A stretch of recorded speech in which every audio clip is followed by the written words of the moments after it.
साल 1947 भारत आज़ाद मुल्क बनने की ओर अग्रसर था।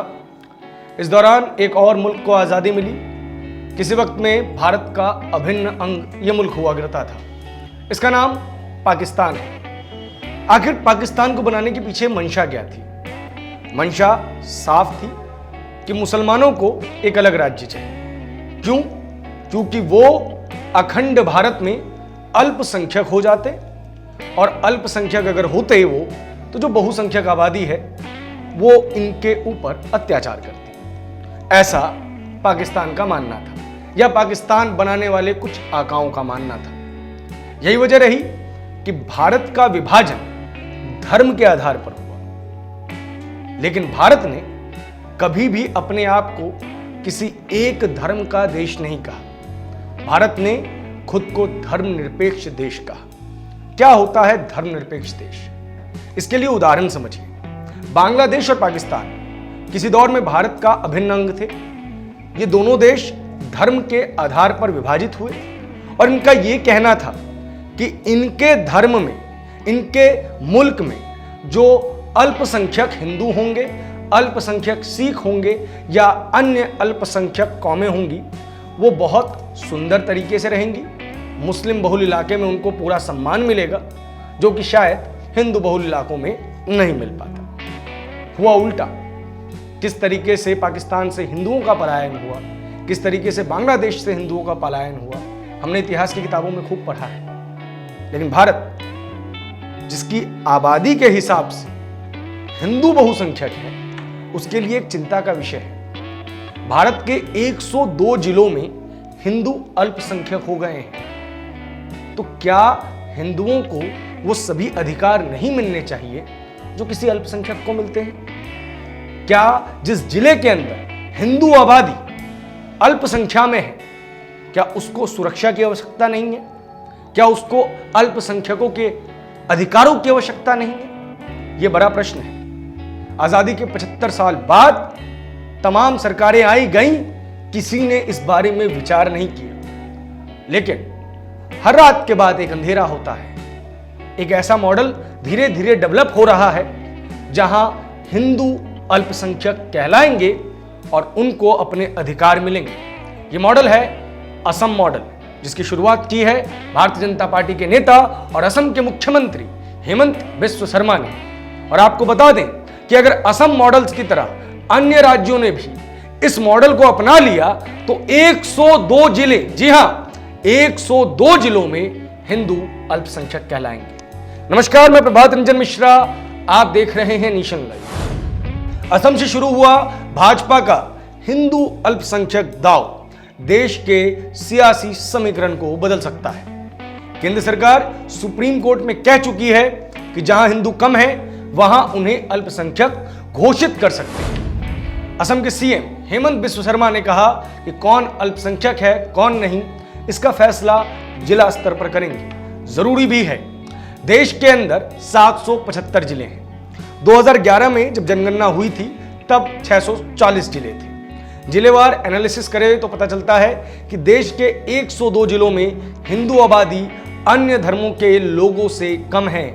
यानी असम मॉडल देश में लागू हुआ तो इन जिलों में हिंदू अल्पसंख्यक घोषित हो सकते हैं। 15 राज्यों और केंद्र शासित प्रदेशों के सभी जिलों में हिंदू बहुसंख्यक है। जिलों के हिसाब से देखें तो यूपी के रामपुर, बिहार के किशनगंज, केरल के मल्लापुरम और पश्चिम बंगाल के 3 जिलों तथा जम्मू कश्मीर के 18 जिलों में मुस्लिम आबादी ज्यादा है। अल्पसंख्यक मंत्रालय के अनुसार 90 जिलों में 66 कस्बों और 710 प्रखंडों में अल्पसंख्यकों की आबादी ज्यादा है। सरकारी परिभाषा के अनुसार देश के 6 समुदाय अल्पसंख्यक हैं, जिसमें देश की दूसरी सबसे बड़ी बहुसंख्यक मुस्लिम आबादी भी है। मुस्लिम आबादी 14.2% है, ईसाई 2.3%, सिख 1.7%, बौद्ध 0.7%, पारसी 0.006% और जैन 0.4%। अल्पसंख्यकों को सबसे ज्यादा मदद शिक्षा के क्षेत्र में मिलती है। 10वीं तक प्री मैट्रिक स्कॉलरशिप, 11वीं से पीएचडी तक पोस्ट मैट्रिक स्कॉलरशिप, जिसका नाम आपने सुना ही होगा, जैसे मौलाना आज़ाद नेशनल फेलोशिप स्कीम के तहत यूजीसी, एनईटी आदि के लिए आर्थिक मदद, जैसे नया सवेरा योजना और पढ़ो प्रदेश योजनाएं, इनसे उच्च शिक्षाओं के अंदर आर्थिक मदद मिलती है। तो बड़ा प्रश्न ये है कि कब तक हम धर्म के आधार पर ही जो है वो चीज़ें मुहैया करवाते रहेंगे जिसकी आवश्यकता बाकी धर्मों को भी है। एक जिले के अंदर अगर हिंदू अल्पसंख्यक हो चुका है तो क्या उसे सुरक्षा की, क्या उसे शिक्षा की आवश्यकता नहीं है? इसके बारे में पहले क्यों नहीं विचार किया गया? देश के 102 जिले हैं जहां हिंदू आबादी जो है वो अल्पसंख्यक हो चुकी है, तो क्या अल्पसंख्यकों को जो सुविधाएं मिलती हैं, क्या हिंदू आबादी उससे वंचित ही रहेगी? क्या हिंदुओं का इस देश के संसाधनों पर कोई अधिकार नहीं है?